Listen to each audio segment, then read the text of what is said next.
The views, information, and opinions expressed during the following program are solely those of the individuals involved and do not necessarily represent the views of Access Communications, its representatives, or its employees.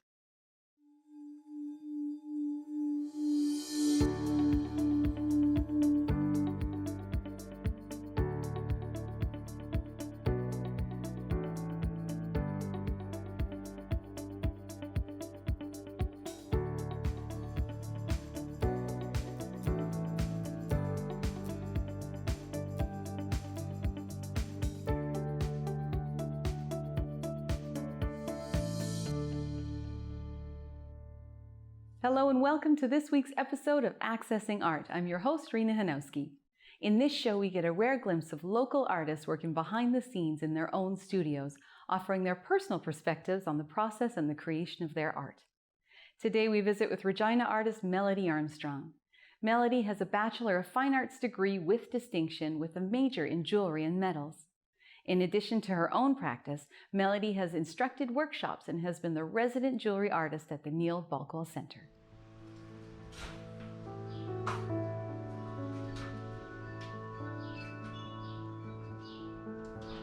So we like to start with random questions. I told you that before. Yeah. Right? Okay, so let's start with some fun questions. Name one thing you can't do without.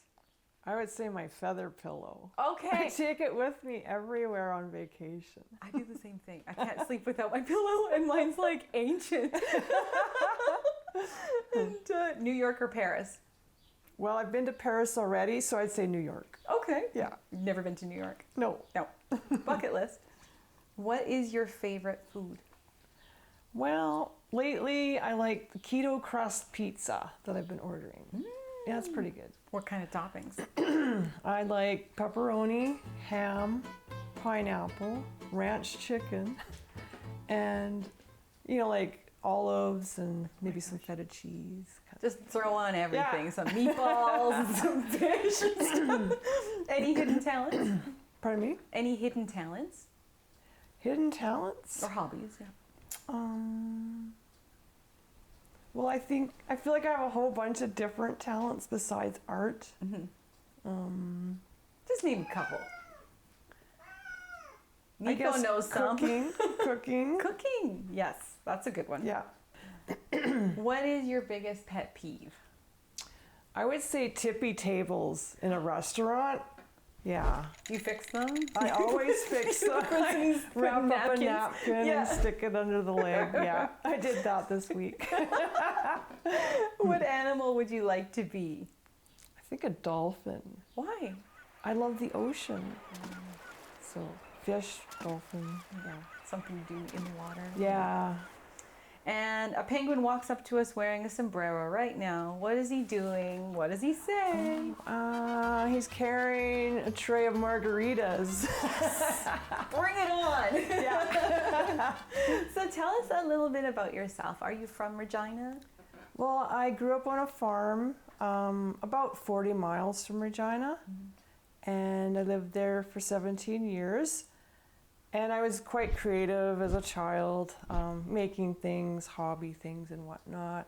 Then I moved to Regina and lived here for about 13 years. And then I decided to go to art school, so I went to Calgary for that when I was 30, yeah. Wow. So what were you doing before that? Just different odd jobs and stuff. Like I didn't go to university out of high school. I didn't really wasn't really aware of the art department here and stuff, but once I decided to do jewelry, it wasn't offered in Saskatchewan, so I went out of province. But before that, my sister and I opened up a shop on 13th Avenue.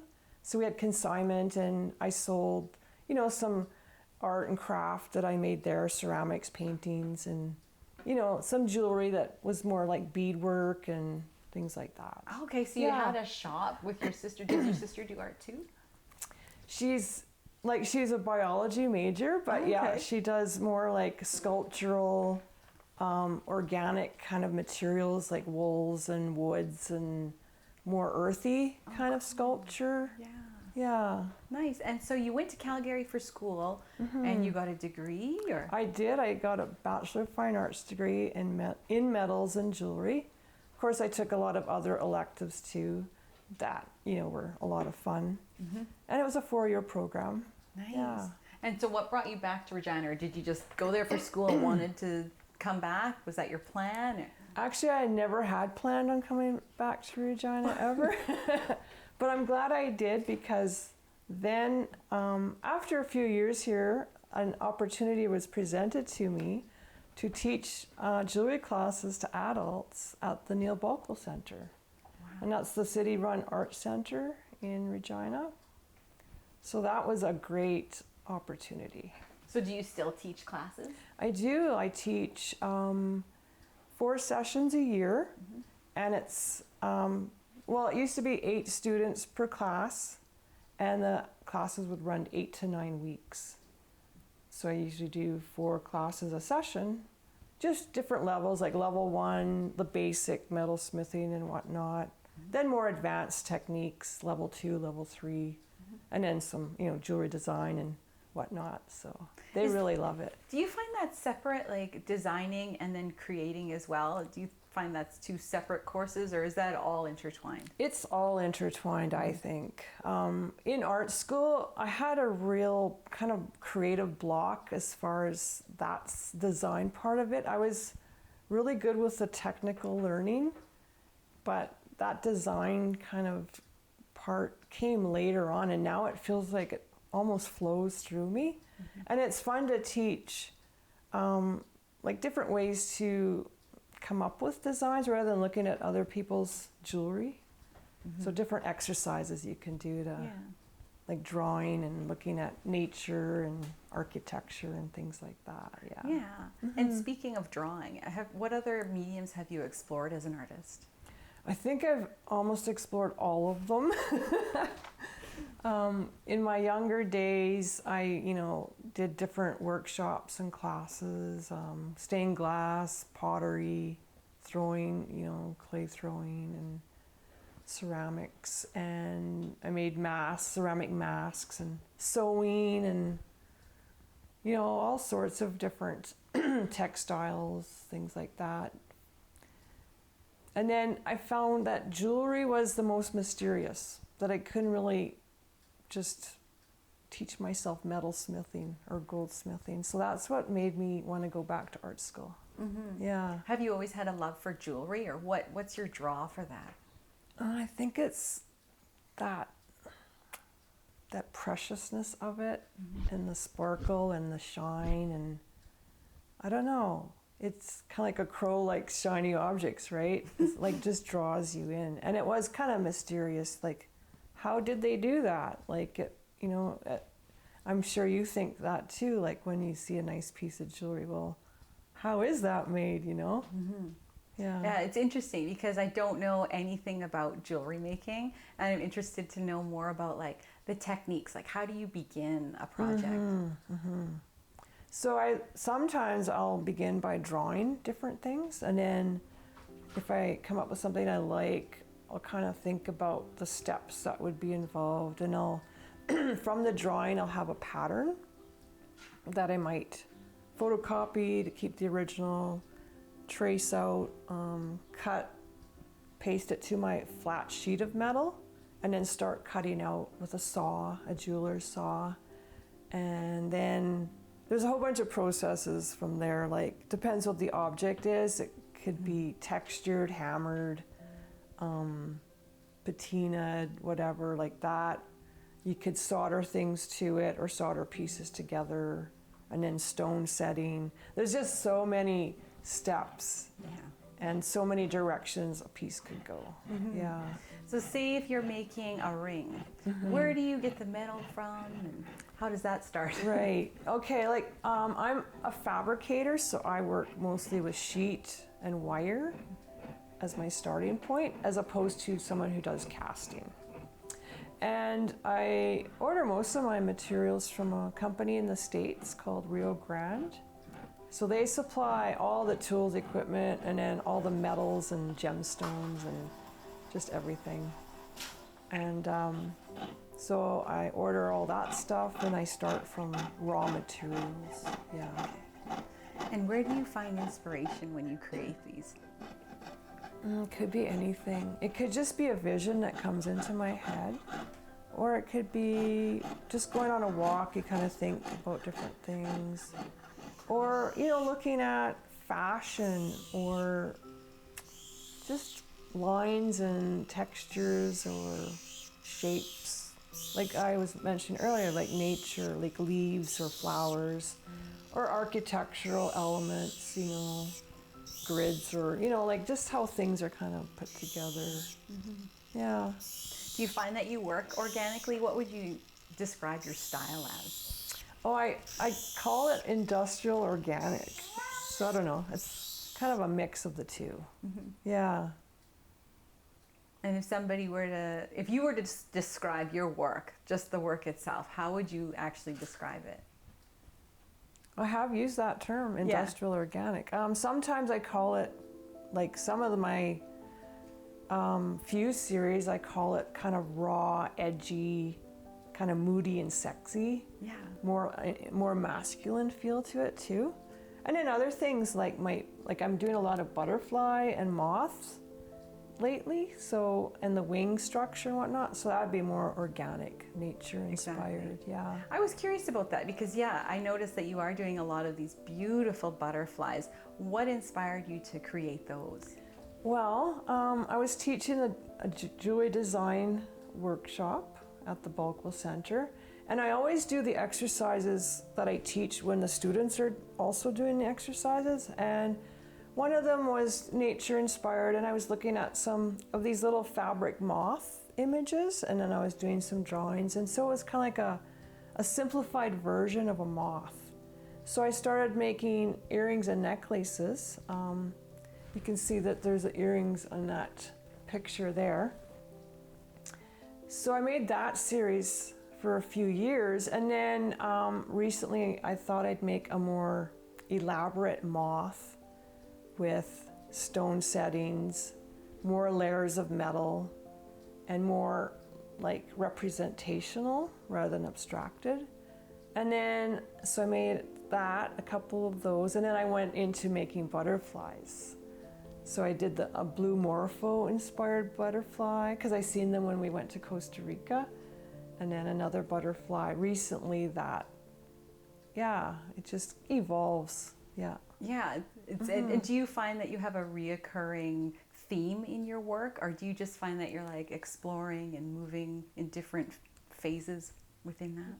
I think I have a few different themes, and I'll go with them for a while, and then a new one will develop, and then I'll go with that one for a while. It just keeps things fresh, I think, too. Yeah.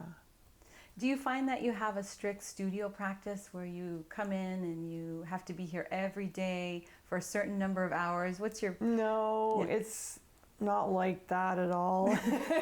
It's more random. I don't know, like I have this studio and the studio where I teach, so if I have a deadline for a custom order or whatever, or if I'm just really inspired by my new series, I'll have a whole bunch of things on the go, and I'll just work, as I go, finish this set and then start on something new. And I always have a whole bunch of different pieces, partly finished, partly started, or finished. So your work ethic is also organic. Yeah, You're exactly. organic all around. I like For sure. it. So you mainly work in metal then? For jewelry, yes. For jewelry, okay. And so right now it's all just jewelry. Where can we see your art, or if somebody was interested in purchasing or getting something custom made, you mentioned, right? I have a Etsy shop with quite a few, I think 140 items on there. And I have a shop on my website, and people can contact me directly through email or whatever if they had a custom order idea, and they can inquire. We can go back and forth with illustrations, quotes, different things like that. If they live in Regina, we can of course meet, measure, that kind of thing. Some of my custom orders are out of Canada even, or Canadian, or out of province. And then I also have different consignment gallery shops that have my work. I have 3 in Regina, Paper Umbrella, the Assiniboia Art Gallery, and the Mackenzie Gift Shop carry my work. And then we've got more in Moose Jaw, a couple in Saskatoon, a few others in Canada. You're all over. You're easy to I find. try to get around. Yeah, and you have a beautiful website that displays all the gorgeous jewelry that you create as well. Thank you. Yeah, and so what would you say is your earliest memory of creating art? Well, when I was 5, I did decide to become an artist. So, like I liked coloring and stuff, like making things too. Like I feel like back then, if I didn't have something as a child, I could create it, like say new doll clothes, or I remember building a little wooden dollhouse and little furniture and stuff for that. And then as far as jewelry, I remember making a beaded necklace with seed beads, and it had the word love, L-U-V, on it. And I used to wear that. And I made copper earrings out of copper wire wrapped around pencil to make long kind of dangle earrings of spiral. That's awesome. Like a coil. Yeah. So I just remember doing a lot of different creative things as a child. Yeah. And it's funny when you think back, hey, it's like, wow, that was always in me, right? Yeah. That's awesome. So when you create, how does it feel? What does it do for you? Feels like I'm full of joy, happiness, like it's my happy place. It just feels like what I'm meant to be doing, like it's flowing, you know? Yeah. And speaking of feeling good about that, tell us about your studio. It's got such a nice, peaceful atmosphere in here. What's your favorite part about it? Oh, I love the lighting and the high ceilings, and just that it's, you know, in my home. So it's very, you know, easy to get to, especially like middle of winter in a blizzard. You can just come up and work at your studio. You don't have to go outside. Yeah, it's very user-friendly, I guess you could say. And I just love all the, you know, my tools and equipment, and yeah. You like them too. And the cat, Yeah. Nico. You got the best studio cat Yeah. in the world, right? Hi, kissies. Oh, nice. So talk about some of your tools. You have so many. Can you tell us which ones your favorite ones are? Well, I couldn't live without a Fordham flex shaft machine, because that's what powers, you know, the drill bits, the polisher wheels, the sanding discs, you know, all those little tools that it's kind of similar to a Dremel, but it has the foot pedal like a sewing machine. We use a jeweler's saw that's got really fine blades to cut any kind of intricate cut you would want to do. Pliers, like sanding sticks, like it's just endless. Hammers, all sorts of different kinds of hammers. Yeah, Very cool. lots of things. And you have another room where you, can you talk about that other studio room that you have? What It's do you like do in there? It's like a cat-free zone. It's got a door on it. So in there I do soldering and with the torch.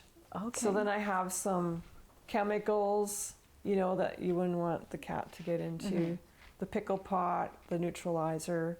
And then I also do, when you have silver, you can darken it. It's called patinaing or oxidizing. So I have, you know, the solution for that in there. And then anodizing equipment for anodizing reactive metals, which colors the metal through a voltage, electrical kind of chemical process. And then I also have my little photo booth in there where I take photographs of all my work. Okay. Yeah, and then polishing machine, and like it's a tumbler kind of thing. Yeah, just different things in there too. That's cool. So did you say a pickle machine? Pickle pot is what it's called. Okay. After you solder, your metal has like oxides on it and flux. So the pickle is just a chemical, it's an acid that cleans all that stuff off to bring your metal back to white if it's the silver. And then you neutralize it in a baking soda water. Can you describe it in detail?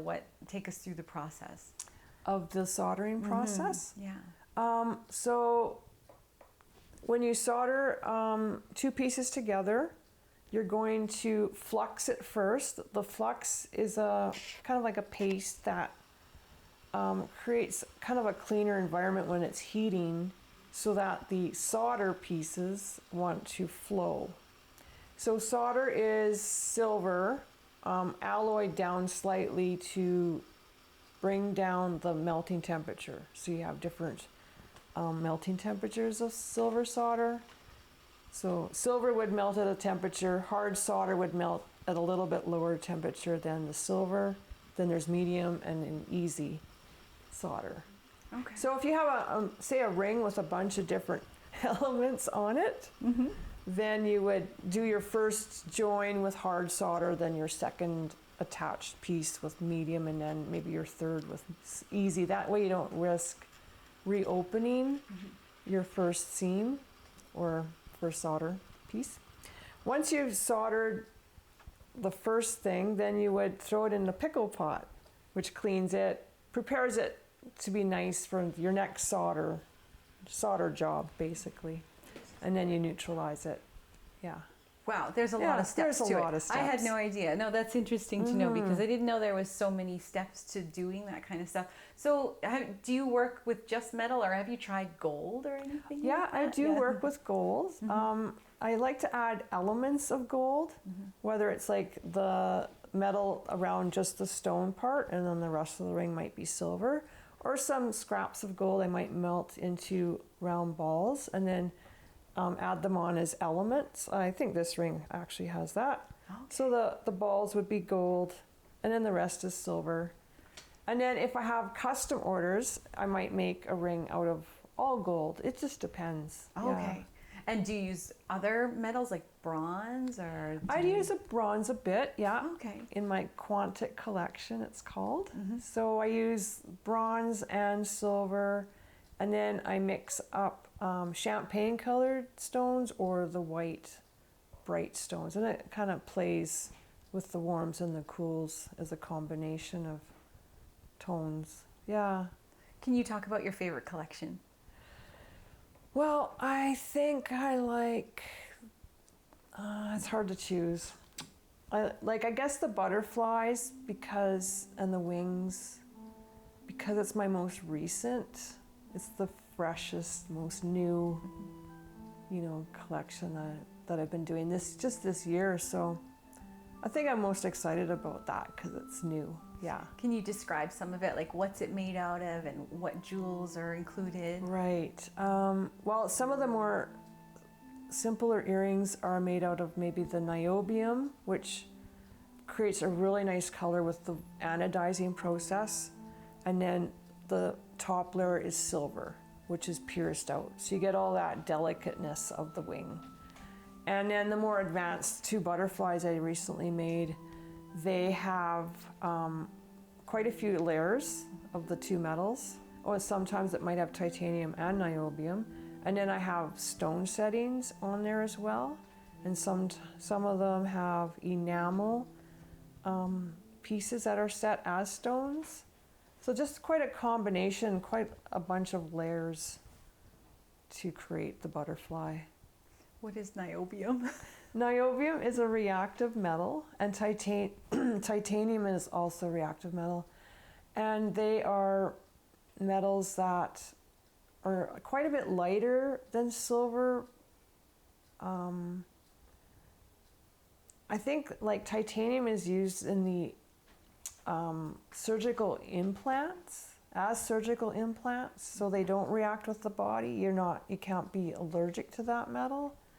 And then a lot of the piercing industry uses them. If you've seen colored metal hoops and stuff, that would be the reactive metals. Oh, okay. Is your jewelry sustainable? Yeah, like a lot of the metal that you buy from my supplier, it's recycled. So it's, scrap that they've collected, because you can send in your scrap as a bonus or like a credit. So they do recycle to make new sheet and wire.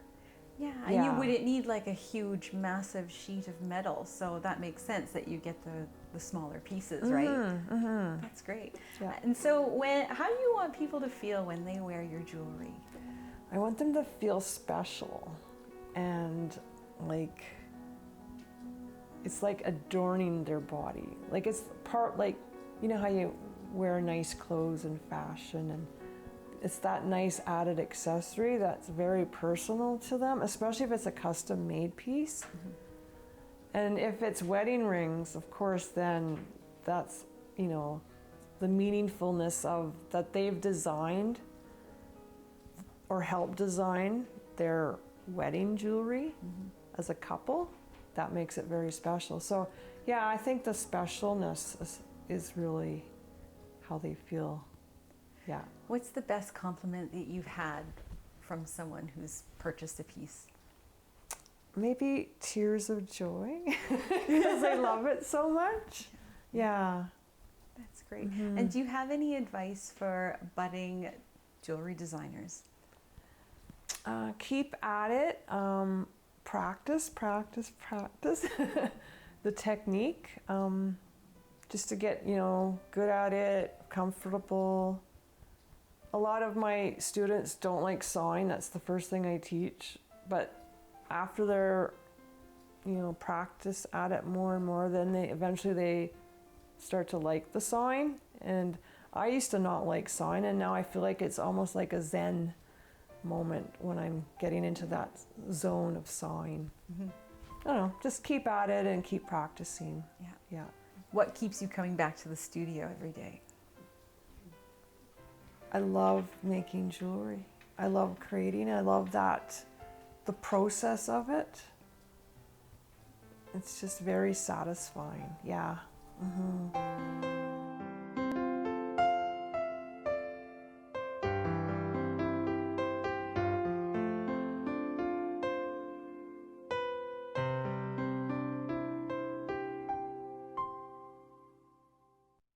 Melody has been an active and supportive member of the local art community.